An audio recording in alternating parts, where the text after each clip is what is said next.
नमस्कार दोस्तों, सरकारी शिक्षिका यूट्यूब चैनल में आपका स्वागत है। तो दोस्तों, आज जैसे कि आपको मालूम है कि हमने पिछले क्लास में साइंस के पार्ट 1 देखा था, यानी फिजिक्स का। और आज हम साइंस का पार्ट 2 देखेंगे, यानी हमारा आज का टॉपिक है यां यांत्रिकी। ठीक है, तो चलिए, जैसा कि आपको मालूम है कि मेरा सिलेक्शन बीपीएससी टीआई 3 में हुआ है और आज का जो मैंने टॉपिक लाया है वो बीपीएससी एईडीओ हो या बीपीएससी टीआई 4 सबके लिए ज़रूरी है। तो आप इसे ज़रूर देख सकते हैं। चलिए शुरू करते हैं।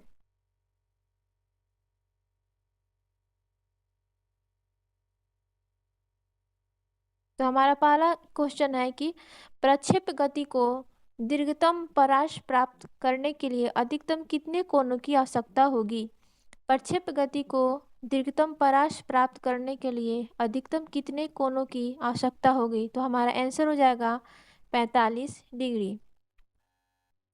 इसके बाद है कि मनुष्य जब नदी के किनारे नाव से बाहर कूदता है तब नाव पीछे की ओर क्रिया प्रतिक्रिया के कारण हटती है। यानी क्वेश्चन हो गया, मनुष्य जब नदी के किनारे नाव से बाहर कूदता है तब नाव पीछे की ओर क्रिया प्रतिक्रिया के कारण हटती है। किसके कारण हटती है? तो क्रिया प्रतिक्रिया के कारण हटती है। इसके बाद आगे देखेंगे, संवेग परिवर्तन की दर किसके बराबर होती है। संवेग परिवर्तन की दर किसके बराबर होती है? तो ये बल के बराबर होती है। इसके बाद है, न्यूटन का प्रथम नियम किसे परिभाषित करता है। तो न्यूटन का प्रथम नियम किसे परिभाषित करता है? तो ये जड़त्व को परिभाषित करता है। इसके बाद हम अगला देखेंगे, प्रक्षालन मशीन का कार्य किस सिद्धांत पर आधारित है। प्रक्षालन मशीन यानी वॉशिंग मशीन का कार्य किस सिद्धांत पर आधारित है? तो ये है अपकेंद्रीय बल पर आधारित होता है, यानी ये अपकेंद्रीय बल पर कार्य करता है वॉशिंग मशीन। इसके बाद हम आगे देखेंगे, सड़क पर चलने की अपेक्षा बर्फ पर चलना कठिन क्यों है। सड़क पर चलने की अपेक्षा बर्फ पर चलना कठिन क्यों है? क्योंकि बर्फ में सड़क की अपेक्षा घर्षण कम होता है। क्योंकि बर्फ में सड़क की अपेक्षा घर्षण कम होता है।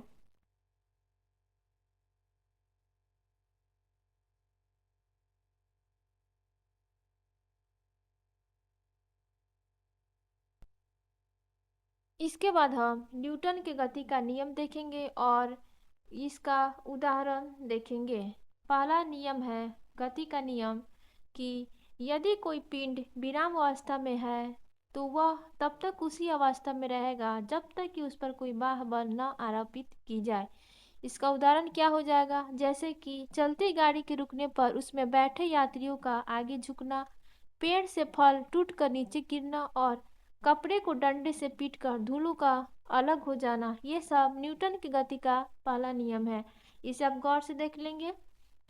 चलती गाड़ी के रुकने पर उसमें बैठे यात्रियों आगे झुक जाते हैं, यानी या पेड़ से फल टूट कर नीचे गिर जाते हैं, या कपड़े से डंडे को पीट कर उसके धूल को अलग करना, ये किसका उदाहरण हो जाएंगे? तो न्यूटन की गति के प्रथम नियम का उदाहरण हो जाएगा। इसके बाद हम दूसरा देख लेंगे। द्वितीय नियम क्या कहता है? किसी वस्तु के संवेग परिवर्तन की दर उस पर लगाए गए बल के समानुपाती होती है तथा संवेग परिवर्तन की दिशा बल के अनुदिश होती है। इसका उदाहरण क्या हो जाएगा? गेंद पकड़ते समय खिलाड़ी अपने हाथों को पीछे की ओर खींच लेता है। गेंद पकड़ते समय खिलाड़ी अपने हाथों को पीछे की ओर खींच लेता है। ये किसका उदाहरण हो गया? तो ये न्यूटन की गति के दूसरे नियम का उदाहरण हो गया। इसके बाद हम तीसरा उदाहरण देखेंगे। तीसरा नियम, प्रत्येक क्रिया के बराबर और विपरीत क्रिया में प्रतिक्रिया होती है, इसलिए गति के तृतीय नियम को क्रिया प्रतिक्रिया का नियम भी कहते हैं। प्रत्येक क्रिया के बराबर और विपरीत क्रिया में प्रतिक्रिया होती है, इसलिए गति के तृतीय नियम को क्रिया प्रतिक्रिया का नियम भी कहते हैं।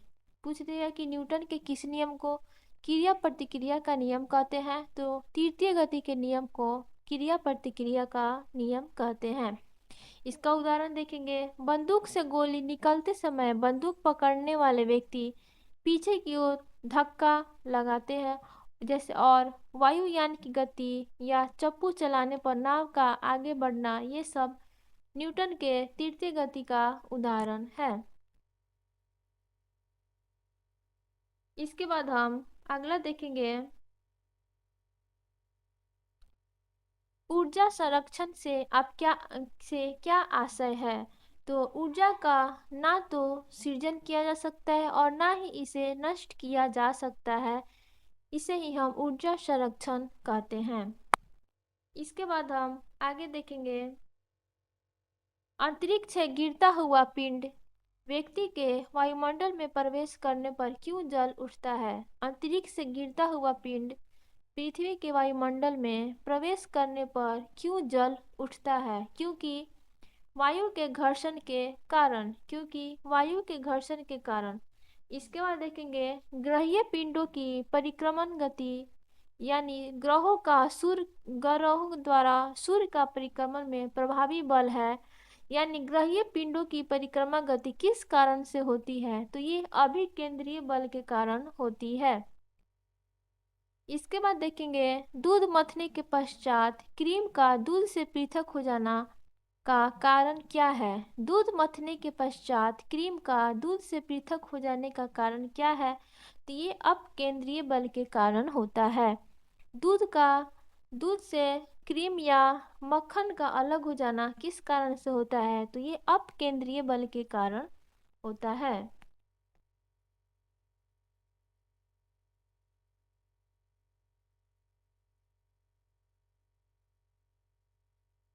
इसके बाद हम अगला देखेंगे कि वायु की ऊर्ध्वाधर गति को क्या कहते हैं। तो वायु की ऊर्ध्वाधर गति को कहते हैं वायु प्रक्षोभ।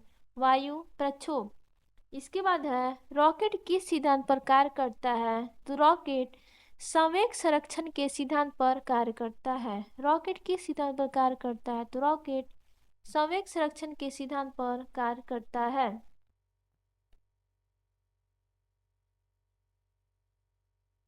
इसके बाद हम अगला देखेंगे,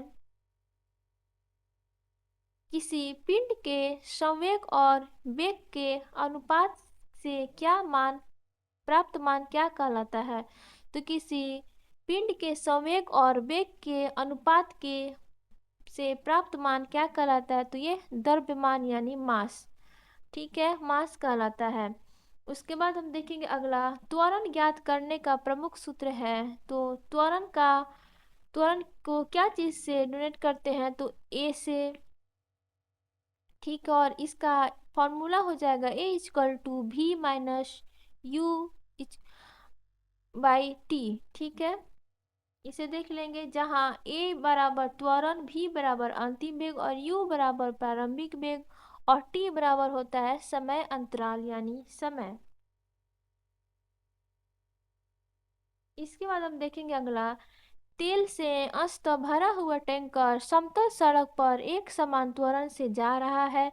तेल का मुक्त पृष्ठ कैसा होगा, यानी तेल का मुक्त पृष्ठ कैसा होगा, तो परवलयी वक्राकार होगा।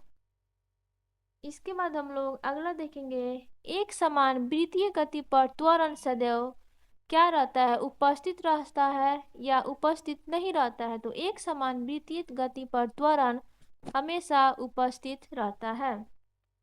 इसके बाद अगला देखेंगे, किसकी उपस्थिति के कारण ब्लैक बोर्ड तथा कागज पर लिखना संभव है। किसकी उपस्थिति के कारण ब्लैक बोर्ड तथा कागज पर लिखना संभव है, तो ये सब घर्षण के कारण ही संभव हो पाता है।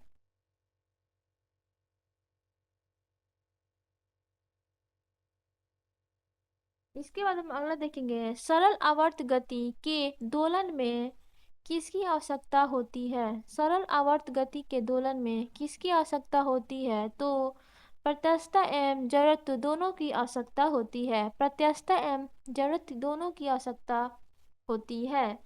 इसके बाद अगला है, कमाई तुलना किस सिद्धांत पर कार्य करती है। कमाई तुलना किस सिद्धांत पर कार्य करती है, तो ये हुक के नियम पर कार्य करती है। इसके बाद हम अगला देखेंगे, जब एक कार की गति दुगुनी कर दी जाती है तब उसको उतनी ही दूरी में रोकने के लिए ब्रेक बल कितना लगाना होगा। जब एक कार की गति दुगुनी कर दी जाए और तब उसको उतनी ही दूरी पे रोकने के लिए ब्रेक बल कितना लगाना होगा, तो 4 गुना लगाना होगा। इसके बाद हम अगला देखेंगे, जेट इंजन किस सिद्धांत पर कार्य करता है। जेट इंजन किस सिद्धांत पर कार्य करता है, तो ये रेखीय संवेग संरक्षण के सिद्धांत पर कार्य करता है। इसके बाद देखेंगे, प्रथम श्रेणी के उत्तोलक के उदाहरण हो जाएंगे कैंची, हैंड पंप, साधारण तुल्ला और प्लास। द्वितीय श्रेणी के उत्तोलक हो जाएंगे सरौता, नींबू निचोड़ने वाली मशीन, द्वितीय श्रेणी के उत्तोलक हो जाएंगे। तृतीय श्रेणी के उत्तोलक हो जाएंगे स्टेपलर, चिमटा या मनुष्य का हाथ। स्टेपलर, चिमटा और मनुष्य का हाथ। इसके बाद हम अंतिम प्रश्न देखेंगे कि पेचकस के द्वारा पेंच घुमाना एवं दरवाजे के हत्थे का कब्जे से दूर लगाना बल आघूर्ण के उदाहरण है। यानी हम लोग दरवाजे में जो भी कील या पेच उसको कसते हैं, वो क्या चीज का उदाहरण है, तो ये बल आघूर्ण का उदाहरण है। तो दोस्तों, हमने आज फिजिक्स यानी भौतिकी का बहुत ही इम्पोर्टेंट क्वेश्चन देखा और ये एनसीईआरटी सार संग्रह का है, तो आप इसे ज़रूर देखें और वीडियो को लाइक करें और चैनल को सब्सक्राइब कर ज़रूर करें और फिर मिलते हैं अगले क्लास में।